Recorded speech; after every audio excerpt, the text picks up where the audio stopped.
Балаларды оқытқанда жақсы, бірақ құлшылық қыларлық қана, түркі танырлық қана таза оқытса болады. Аның үшін бұл жер дар әл-харп, мұнда әуелі мал табу керек, сонан соң ғарап, парсы керек.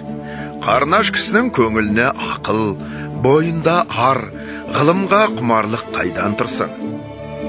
Асап шуге, малдың тапшылығы да, ағайынның араздығына, уа әр түрлі бәлеге ұрлық, зорлық, құлдық, сұмдық секілді нәрселерге үйрелендіруге себеп болатығым нәрсе. Мал тапса, қарын дояды. Онан соң білім түгіл өнер керек екен. Соны үйренейін, не балам үйретейін деп ойына жақсы түседі. Орысша оқу керек, хикмет те, мал да, өнер де, ғылым да, бәрі орыста тұр. Зарарынан қашық болуға, пайдасына ортақ болуға тілін, оқуын, ғылымын білмек керек. Аның үшін олар дүниенің тілін білді. Мұндай болды. Сен оның тілін білсең, көкірек көзің ашылады. Әрбіреудің тілін, өнерін білген кісі, соныменен бір делік дағуасына кіреді. Аса арсыздана шалынбайды. Дінге де жақсы білгендік. Жорғалықпен көңілін алсам екен деген надан әке шешесін, ағайын жұртын, дінін, адамшылығын жауырынан бір қаққанға сатады. Тек майырдың күлгені керек деп, арта ашылса да қам жемейді. Орыстың ғылымы, өнері, дүниенің кілті. Соны білгенге дүние арзанырақ түседі. Ләкин осы күнде орыс ғылымын баласына үйреткен жандар, соның қаруымен тағы қазақты аңсам екен дейді. Жоқ, олай ниет керек емес. Малды қалай адал еңбек қылғанда табады екен. Соны үйретейін.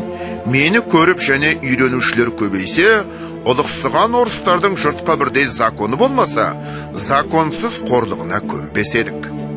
Қазаққа күзетші болайын деп, біз де ел болып, жұрт білгенді біліп, жұрт қатарына қосылудың қамын жейік деп ниеттеніп үйрену керек. Қазірде орыстан оқыған балалардан артық жақсы кісі шығалмайда жүр. Себебі ата-анасы, ағайын туғаны бір жағынан бұзып жатыр. Сөйтсе де осы оқыған балалар ана оқымаған қазақ балаларынан үздік, озық. Не қылса да сөзді ұқтырса болады оларға. Жақсы атаның балаларда көп оқыған жоқ. Қайда кедейдің баласын орысқа қорлап берді. Олар осыдан артық қайда барсын?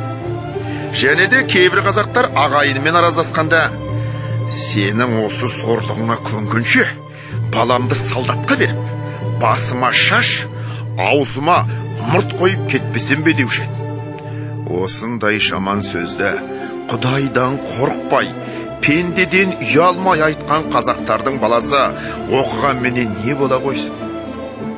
Сонда да өзге қазақ балаларынан артық үйренгені немене қай көп үйреніпті? Кірді, шықты, ілді, қайтты. Түбегейлеп қуған бала да жоқ. Әкесі ел ақшасыменен оқығанға әрең оқытады. Өз малын не қылып шығарсын? Турасын ойлағанда, балаңа қатын әперме, енші берме. Барыңды салсаң да, орыстың ғылымын үйрет. Мына мен айтқан жол, мал аяр жол емес. Құдайдан қорық, пендеден ұял. Балаң бала болсын десең оқыт, малыңды аяма. Әйтпесе, бір ит қазақ болып қалған соң, саған рахат көрсетер ме? Өзі рахат көрер ме? Яки жұртқа рахат көрсетер ме?